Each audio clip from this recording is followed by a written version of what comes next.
Dinderland and Grills. How y'all doing, folks? Welcome back. And oh man, we are doing a review of the brand new pizza oven from Blackstone. They're calling this, and I hope I don't pronounce this wrong, Leggero.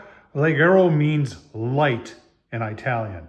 So they're going around the theme that this is a portable, not like that thing over there, which they claim is portable, which isn't. But this one, they're claiming it's portable, and I'll go along with it, 30 pounds. We're gonna do an in-depth review of it today, folks. I'm gonna show you what I paid for it. We're gonna show you all the features, and you know what? We're gonna cook a pizza. Tell you, there's one thing that's very interesting that they're not talking about, this Blackstone pizza oven Leggero, folks, and yeah, I'm gonna tell you all about it. Let's get started.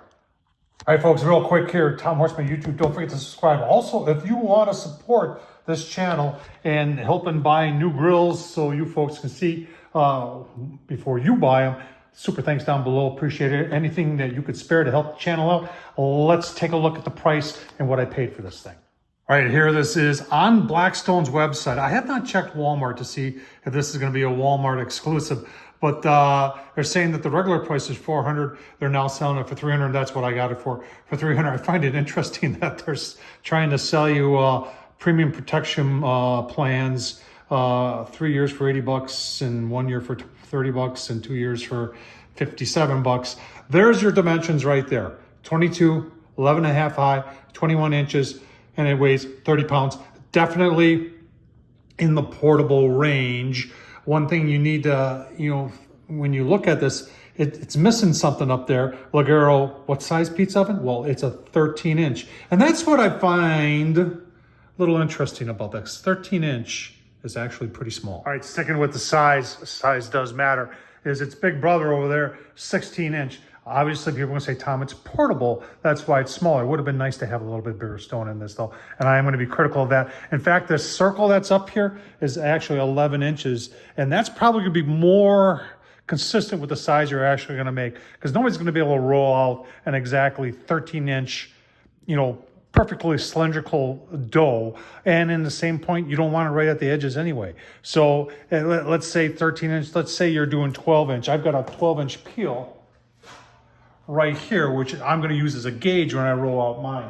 But having maybe a little bit bigger would have been nice, but if it makes a good pizza, it really won't matter. Let's keep on looking at specifics, do a walk around, and then get into the inside. All right, and the outside, it shows you the dimensions already. This is a porcelain coated enamel on here. They do have a gauge up on top here. I've criticized gauges that are above the burners, but in this case, folks, what's interesting is the burner is U-shaped, and it goes here, here, and then here. There's nothing really truly above. It's not really below, and it's not above. It's on the side, which I find very unique. So, time will tell by making the first pizza whether that works. Coming around to the back, you do have your hookup right there. They do not give you the hose. I already hooked that up. So that's what you get right there, and it'll hook up to one of these 1-pounders. And they also sell on the Blackstone site the hose so you can hook it up to a 20-pound. So you're wondering what all this is down here. So you've got a motor in there that turns. That's right.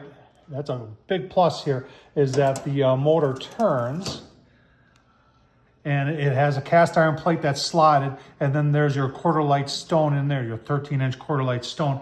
And then you can see a little bit of those burners, and once they're on, you'll have a better idea. And there's your gauge to start it. It does take some batteries. You push it in to make it click, and then turn that to get it started. We'll do that too. This door right here is probably the most unique part, and probably took the most time to put together. There are 4 legs that go on. I think there's 3 screws with each one piece of cake, but there were a bunch of little teeny tiny screws for this, and it is slotted, so you gotta wonder how much heat it actually holds in. It does positively lock when it's open, and then you pull it like this to unlock it. It locks right into that slot right there. So if that works, then pretty cool idea by Blackstone. I don't know of anybody who's doing anything like that. That motor that's on there, I've got it plugged in, but you can put a series of batteries in there, which truly makes it portable. Everything I got hooked up here with that is something like for doing right here in the garage. But if it was portable, obviously I'd be using that with a 1-pounder and some batteries to make the stone turn. All right, I know it's hard to tell, but that is turning, and you can see we've got, let's just fire it up so you can see how those work.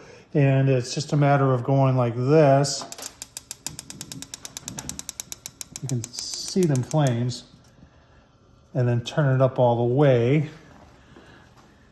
And just give you a closer look there of the flames themselves. And you can see that it just sits a little bit, you know, looks like it sits almost at, if not just a little bit above the height of the stone. And there's actually guards on it right here, and it's radiating the heat up.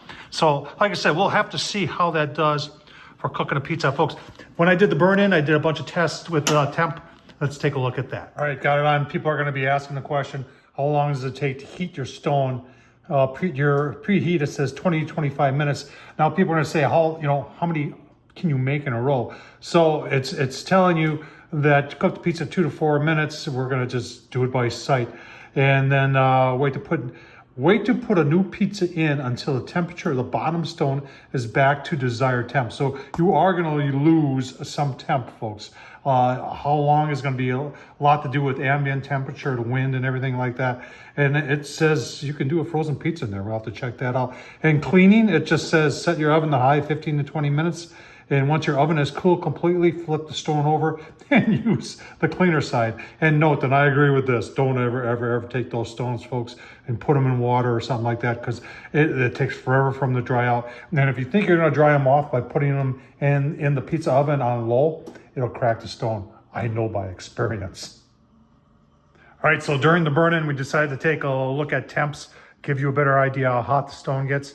They went and put a temp probe on the top here, and it's not going crazy. I was expecting it to go crazy, like if you put one on top of another pellet grill, but right now, pizza oven, 725 is what that's reading up there. Now they're telling you in the directions that that's the ambient air, not the stone temp. So don't think that that's your stone temp. Now people always ask, can I put this on a wooden table? Can I put it on a plastic table? And I always respond with, no, I would never put anything that's burning that hot on wood or plastic. Now, does it get, right now with the legs and everything, on my stainless steel table there, look at that.